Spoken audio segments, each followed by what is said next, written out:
Bonjour, j'aimerais aujourd'hui vous rappeler qu'en tant que chrétien, en tant qu'enfant de Dieu, il est impossible de suivre le Christ en contrôlant les choses.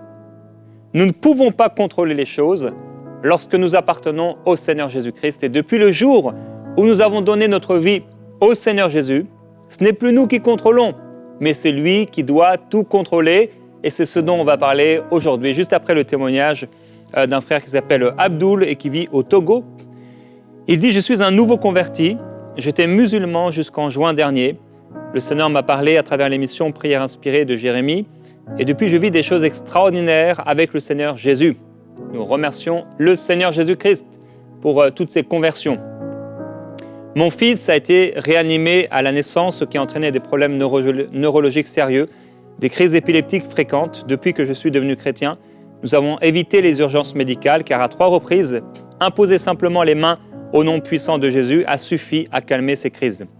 Il y a 2 semaines, alors qu'il faisait encore une crise, j'ai prié, le Seigneur est intervenu une fois de plus. Je ne peux m'empêcher de ressentir que je ne suis pas assez reconnaissant au Seigneur pour tout ce qu'il fait dans ma vie. Pendant la prière, ma main posée sur la tête de mon enfant s'est soudainement glacée et j'ai ressenti une forte présence du Seigneur dans la pièce. Pendant cette expérience, j'ai eu une vision du Seigneur repartant en me souriant, entouré de 2 rangées d'anges. Waouh, merci au Seigneur pour ces visions encourageantes. À la fin de ma prière, l'Esprit m'a dirigé vers YouTube où j'ai choisi une vidéo spécifique intitulée « La semaine des miracles » avec le pasteur Fofi Ndelo. En regardant la vidéo à la minute 50, lorsque Frank terminait son intervention avant de passer la parole au pasteur, j'ai été profondément touché, tombant à genoux en larmes, convaincu par l'Esprit que c'était un message spécifique pour mon fils. J'ai pleuré et remercié le Seigneur. Bien que l'Esprit m'ait poussé à témoigner, mes doutes et mon incrédulité m'ont incité à attendre la manifestation avant de partager cette expérience. Je demande pardon au Seigneur pour avoir cédé aux doutes. Bien que la manifestation ne se soit pas encore produite, les crises de mon fils sont devenues plus fréquentes, mais très brèves, dès que je lui impose les mains au nom de Jésus. Je me suis interrogé sur l'absence de manifestation. Malgré ma conviction que cette parole de connaissance était destinée à mon fils, le Seigneur m'a répondu que mon fils était guéri et que la manifestation, lorsqu'elle se produira, le glorifiera. Je suis rempli de joie et de gratitude envers le Seigneur.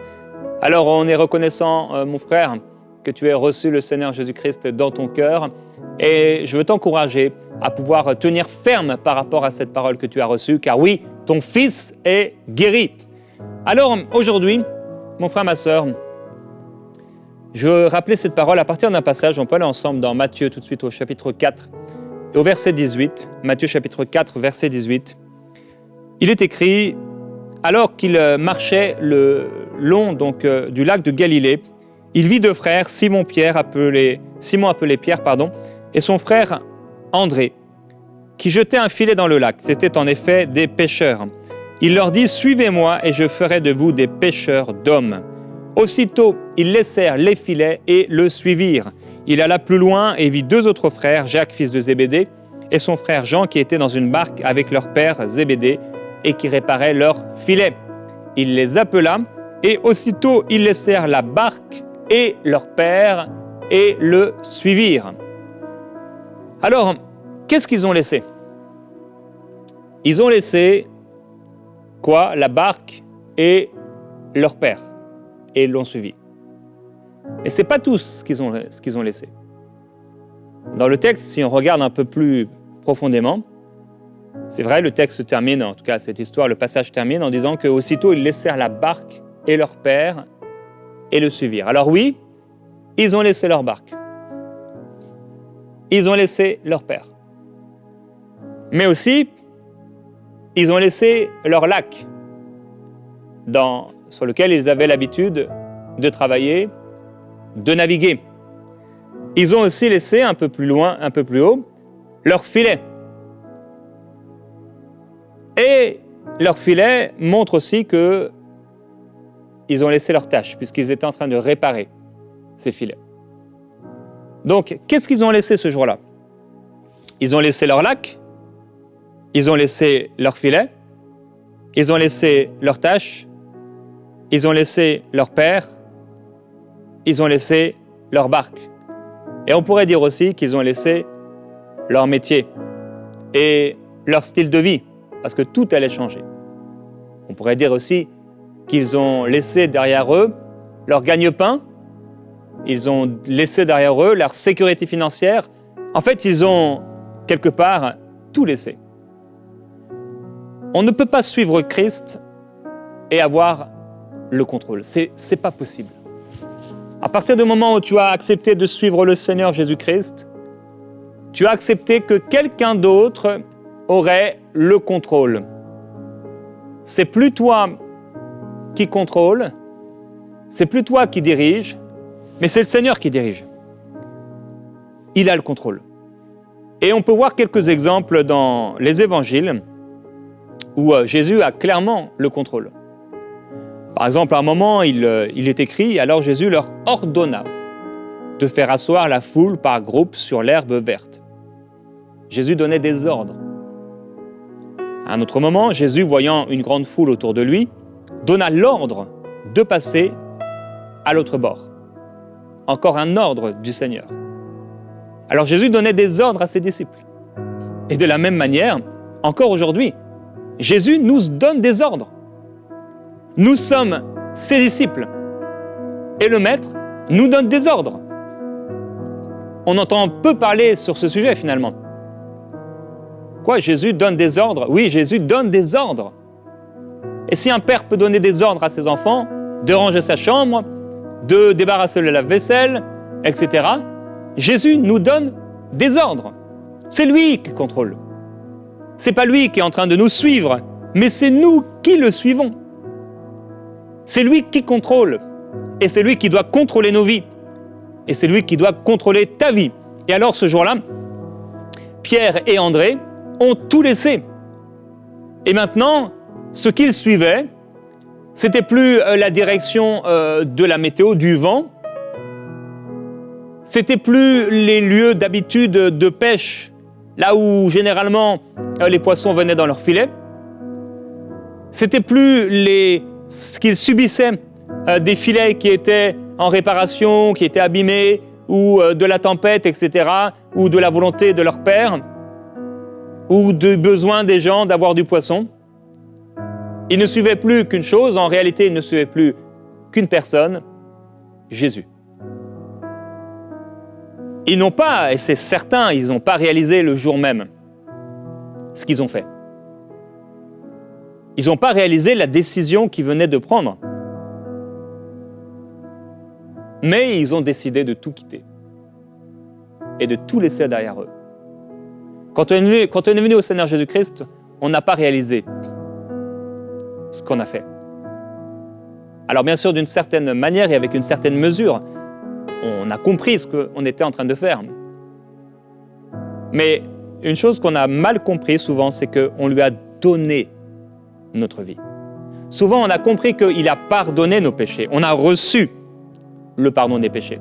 Et on a bien compris souvent ce qu'on a reçu, même si on ne l'a pas compris forcément dans une pleine mesure.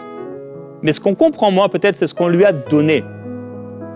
On lui a donné notre vie. Et il y a quelqu'un aujourd'hui qui m'entend et qui doit donner sa vie à Jésus-Christ. Tu contrôles les choses, tu es dans ta religion, etc. Tu es dans tes façons de faire, et c'est bien, mais c'est pas suffisant, c'est insuffisant et ce sera jamais suffisant pour Dieu. Parce que la seule possibilité que ce soit suffisant, c'est Jésus qui l'a faite. Il a donné sa vie sur la croix. Et seul le pardon de tes péchés peut te donner la vie éternelle. À un autre moment, il est écrit, Jésus envoya Pierre et Jean en disant « Allez nous préparer la Pâque, afin que nous la mangions. » Et ils lui dirent « Où veux-tu que nous la préparions ?» Donc Jésus demande d'aller préparer la Pâque. Et si Jésus demande d'aller préparer la Pâque, eh bien qu'est-ce que je fais?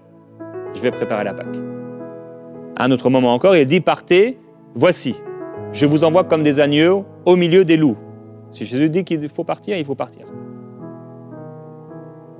Et il nous envoie. Et ça n'a pas l'air génial, en plus, il nous envoie comme des agneaux au milieu des loups.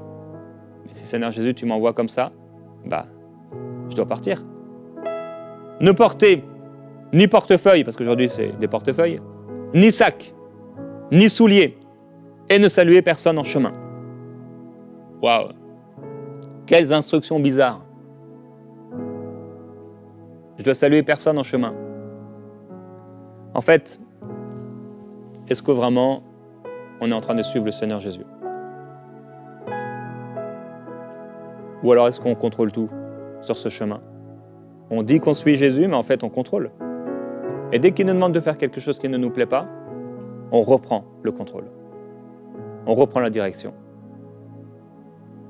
C'est étonnant de voir que des fois on dit « Oh Seigneur, je t'aime », et de voir les gens dire « Oh Seigneur, j'aime Jésus ». Mais quand on pointe la chose qu'ils veulent garder, on réalise que, et ils réalisent que, ah c'est vrai, mon amour pour le Seigneur n'est pas encore arrivé à maturité. Ma dépendance de Dieu n'est pas totale. Ma soumission à la volonté de Dieu n'est pas encore profonde. Je prie que nous puissions suivre Christ réellement et non pas nous arrêter sur le chemin parce qu'il y a une de ses instructions qui ne nous a pas plu. Dans quelque maison que vous entriez, dites d'abord que la paix soit sur cette maison. Il leur dit, demeurez dans cette maison-là, mangeant, buvant ce qu'on vous donnera, car l'ouvrier mérite son salaire. N'allez pas de maison en maison. Dans quelque ville que vous entriez, on recevra. Mangez ce qui vous sera présenté, guérissez les malades, et dites, etc., etc. Donc c'est tellement d'instructions. En réalité, Seigneur, je fais ce que tu me demandes de dire, de faire. Parce qu'en fait, j'ai aucune volonté dans tout ça. En fait, c'est tellement précis. C'est comme un process. Je pars, je dois porter ni ça, ni ça, ni ça. Je ne dois saluer personne. Si j'entre dans une maison, je dois dire cela. Je dois maintenant rester dans la maison. Je dois manger, boire ce qu'on va me donner dans cette maison. Je ne peux pas aller de maison en maison. Dans chaque ville où j'entre, je dois manger ce qu'on me présentera. Et maintenant que je serai arrivé, je dois guérir les malades. Et je dois leur dire maintenant, c'est pas moi qui choisis ce que je vais dire, c'est le Seigneur qui dit ce que je dois dire. Eh bien oui, ça se passe comme ça. Ça se passe comme ça. J'habite pas dans la maison où je veux habiter. Je dois pas avoir la voiture que je veux avoir. Je peux pas faire le métier que je veux avoir. Je peux pas habiter dans la nation, dans le pays où je veux aller. Je peux pas aller en vacances là où je veux aller. C'est toute une question de sa volonté. Tout doit passer par la décision de Dieu. Et plus on avance dans le chemin du véritable disciple, et plus le Seigneur précisera les choses. Alors je désire que le pays où j'habite, c'est pas le pays où ce que j'ai décidé, c'est le Seigneur qui décide. Même la maison que j'achète, la maison que je loue, la maison où je suis, eh bien le Seigneur a son mot à dire. C'est lui qui doit décider. Et même si j'ai envie de déménager, même si ma maison elle commence à me fatiguer, même si j'ai envie d'aller ailleurs, c'est pas moi qui contrôle. Et c'est pas toi qui contrôle, mon frère, ma sœur. Et on n'aime pas entendre cela, mais c'est lui qui contrôle. Et c'est lui qui décide. Et si il ne veut pas que je déménage, eh bien je ne déménagerai pas. 2 fois, j'ai voulu déménager. Une fois, j'ai voulu acheter une maison, il y avait plein de travaux à faire. Et j'ai prié par rapport à cela, et le Seigneur m'a donné un rêve, et c'était clair, il ne voulait pas que je le fasse. Une autre fois, et toujours dans la maison où on est en ce moment, je voulais acheter une maison, il n'y avait rien à refaire. Elle était nickel. Je ne sais pas si j'avais déjà vu une maison aussi propre, tout était parfaitement bien. Il y avait eu un architecte, un designer intérieur qui avait fait la maison et la décoration, etc. On avait juste à y entrer et rien à y faire. Et en méditant dans la parole, le Seigneur me dit clairement, cela ne m'est pas venu à la pensée. Je n'avais pas besoin de recevoir la vision d'un ange, je savais, parce que j'avais un cœur, un amour pour la vérité et pour accomplir la volonté de Dieu, je savais, le Seigneur ne voulait pas que je déménage. Et voilà, je suis dans cette maison, et j'y suis, et j'y reste, jusqu'à ce que le Seigneur nous permette de déménager et d'aller ailleurs. Même la voiture. Je vends ma voiture parce que je ne suis plus en paix d'avoir cette voiture. Je vous ai dit cette semaine, elle a des réparations, elle a des problèmes. Mais même si elle avait eu ces problèmes, je l'aurais gardée. Et j'aurais gardé une voiture de cette marque. Mais je ne suis plus à l'aise, spirituellement, à l'intérieur. Alors, Seigneur, c'est toi qui fais. Il y a une marque de voiture, c'est ma marque de voiture préférée. Je trouve ces voitures très belles, intérieur, extérieur, c'est nickel. Mais depuis des années, j'ai pris la décision parce que dans mon cœur, Le Seigneur ne m'a pas dit, Jésus ne m'est pas apparu en me disant, Jérémie, je ne veux plus que tu achètes cette marque de voiture. Mais dans mon cœur, je sais que, non, c'est pas bon. C'est personnel. Juste pour vous montrer que il y a des choses que peut-être elles sont là dans notre vie et elles déplaisent à Dieu. Ou il y a des choses qu'on veut faire et le Seigneur ne veut pas qu'on les fasse. Et ça peut être très bien pour quelqu'un. Et pour toi, le Seigneur dit non. C'est lui qui contrôle. Tu ne peux pas suivre Christ et contrôler les choses. Quand on a décidé, parce que là, oui, c'était notre décision, même si c'était sa volonté, quand on a accepté de suivre le Seigneur Jésus-Christ, on a perdu le contrôle. On a perdu le contrôle. Alors, on n'est pas, bien sûr, des pantins. Le Seigneur nous laisse ce libre arbitre et cette volonté. Mais cette volonté doit se soumettre à sa volonté. C'est lui qui choisit et c'est lui qui décide. L'apôtre Paul dit « J'ai été crucifié avec Christ. Ce n'est plus moi qui vis, c'est Christ qui vit en moi. Et ce que je vis maintenant dans mon corps, je le vis dans la foi au Fils de Dieu qui m'a aimé et qui s'est donné lui-même pour moi. » Alors, c'est plus nous qui devons vivre, mais c'est le Seigneur qui doit vivre. Et en fait, trouver cela, c'est trouver la liberté. Et le peuple d'Israël a commis une erreur quand ils étaient dans le désert. Dans 1 Corinthiens, Paul dit que ils sont tous passés par la nuée, ils sont tous passés au travers de la mer, ils ont tous été baptisés en Moïse dans la nuée, dans la mer, ils ont tous mangé le même aliment spirituel, etc. Et ils mangeaient un breuvage spirituel qui était Christ. Mais la plupart d'entre eux ne furent pas agréables à Dieu et ils sont morts dans le désert. Ils ont fini dans le désert. Dans le désert, le Seigneur les accompagnait. Ils suivaient la colonne de nuée et la colonne de feu. Et ils ne pouvaient pas avoir le contrôle sur les situations. Ils étaient dans un grand désert, un désert que Moïse va qualifier comme un désert grand et affreux. Quand il va en parler, c'était un désert grand et affreux. Un terrible désert. Mon frère, ma sœur, il y a des déserts dans lesquels on se trouve. Et il n'y a que le Seigneur qui connaît la porte de sortie de ce désert. Parce que le désert n'est qu'un passage, ce n'est pas la finalité.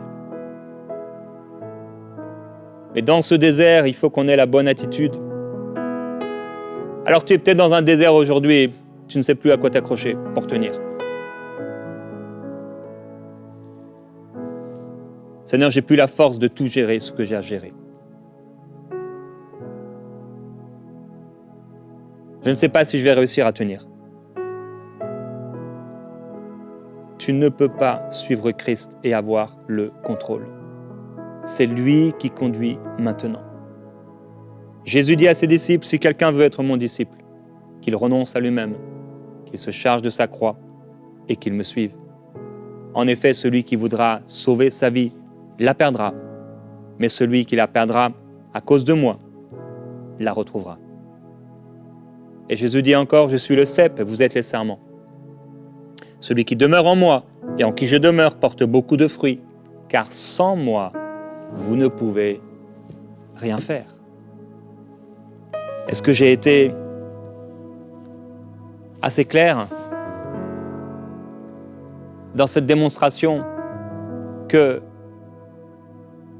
lui ayant donné notre vie, on n'a plus le contrôle. C'est lui qui décide. C'est lui qui veut, c'est lui et nous, on obéit. Mais c'est pour notre bien, parce que quand l'enfant obéit à son père, c'est pour son bien, même si l'enfant ne comprend pas pourquoi il doit ranger sa chambre. Il peut ne pas comprendre pourquoi il doit ramasser ses affaires par terre. Mais le père et la mère, papa et maman savent pourquoi il lui demande de faire cette chose. Parce qu'en fait, s'il ne sait pas ranger sa chambre, demain, il ne saura pas ranger sa maison, gérer ses affaires, gérer sa vie. Le Seigneur sait de quoi nous avons besoin et le Seigneur sait quel est le meilleur chemin. Alors aujourd'hui, nous voulons prier et dire au Seigneur, pardon. Pardon de vouloir tout contrôler. Pardon pour toutes les fois où on prend le contrôle sur les choses. Seigneur, pardon. Pardonne-moi. Dans ce temps de prière, demande pardon au Seigneur. Demande-lui, Seigneur, pardonne-moi. Dis-lui, pardonne-moi pour cette chose que je contrôle. Pardonne-moi si j'ai repris ma vie. Pardonne-moi de ne pas te faire confiance. Pardonne-moi d'en faire qu'à ma tête. Pardonne-moi de prendre mes décisions par moi-même. Pardonne-moi de dépenser sans te demander, de me décider sans connaître ta volonté, de vouloir et demander pour tout dépenser pour mes passions. Seigneur, on te demande pardon pour toutes les fois où on contrôle, on dirige, on gère les choses.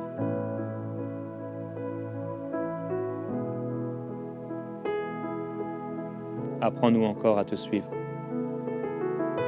Apprends-nous encore à te laisser nous diriger. Apprends-nous encore, enseigne-nous encore, Seigneur Jésus-Christ, à tout abandonner et à renoncer à tout pour toi. Il y a quelqu'un qui doit aujourd'hui renoncer. Il y a quelqu'un qui doit aujourd'hui revenir à cette décision personnelle que c'est plus ma vie, c'est plus ma volonté, c'est plus mes décisions, mais c'est les tiennes. Quelqu'un aujourd'hui doit revenir à cette bonne disposition. Cette disposition que tu avais quand tu lui as tout donné. Et comme Pierre et André, tu ne savais pas ce que ça allait impliqué. Pierre ne savait pas, ne s'imaginait pas qu'on allait l'amener dans un endroit où il ne voudrait pas aller, indiquant par quelle mort Pierre allait glorifier le Seigneur. C'est facile de dire « Seigneur, je te donne ma vie », mais c'est beaucoup plus difficile de le vivre. Je veux encourager quelqu'un aujourd'hui dans la prière. Tiens ferme. Tiens ferme. N'abandonne pas. Prends courage. Le Seigneur t'appelle. Il y a quelqu'un, aujourd'hui, je le sens clairement dans mon esprit, qui doit recevoir le Seigneur Jésus-Christ. Tu m'entends? Tu es un homme. Et tu dois recevoir le Seigneur. Tu es dans la quarantaine et le Seigneur t'appelle aujourd'hui. C'est aujourd'hui pour toi le jour de ton salut. Alors viens au Seigneur Jésus et abandonne tout pour lui. Et le Seigneur va changer et transformer ta vie et t'amener dans sa volonté. Il va prendre le contrôle. Merci de ce que tu fais, Seigneur. J'accepte de lâcher prise. J'accepte à nouveau de me laisser conduire par toi et de te laisser tout diriger. J'accepte de suivre tes ordres. Je veux t'obéir. Seigneur, je veux t'obéir. Je veux être un enfant obéissant. Je veux obéir à ta voix. Je veux obéir à tes instructions. Je ne veux pas me rebeller. Je ne veux pas résister à ta volonté, à ta voix, à ce que tu es en train de faire dans ma vie. Je ne veux pas être comme le peuple d'Israël dans le désert, à tomber dans le péché, à chercher à accomplir, à assouvir mes désirs, mes pulsions. Non, je veux t'obéir. Je veux porter ma croix.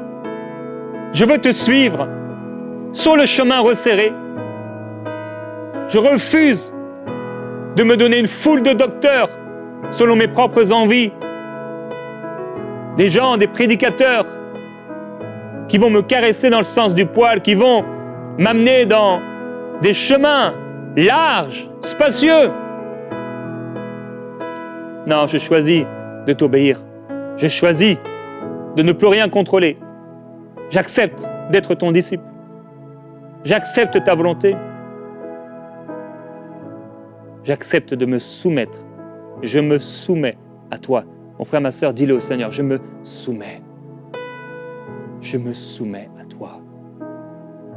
Je me soumets à ta volonté. Seigneur, dis une parole et j'irai. Parle et je le ferai. Trouve en moi un cœur malléable, un cœur que tu peux utiliser. Trouve-moi malléable, un vase malléable, un outil malléable entre tes mains. Fais ce que tu veux. Grandis en moi et que je diminue. Que je diminue. Prends le contrôle. Prends le contrôle dans mon travail. Prends le contrôle dans mes affaires. Prends le contrôle dans ma famille. Prends le contrôle dans mon couple. Prends le contrôle dans l'éducation de mes enfants. Prends le contrôle dans mes finances. Prends le contrôle dans mes dépenses. Prends le contrôle dans mon service pour toi. Prends le contrôle de mon temps. Prends le contrôle de mes journées. Prends le contrôle de mes soirées. Prends le contrôle de mes désirs. Prends le contrôle de mes aspirations. Prends le contrôle de ma pensée. Prends le contrôle de mon intelligence. Prends le contrôle, Seigneur, des désirs les plus profonds en moi. Prends le contrôle de mon imagination. Prends le contrôle de mes rêves, de mes nuits, de mes jours. Prends le contrôle et viens tout diriger. Je veux te suivre. Te suivre et t'obéir. Car je sais que te suivre, m'approcher de toi, c'est mon bien. Amen.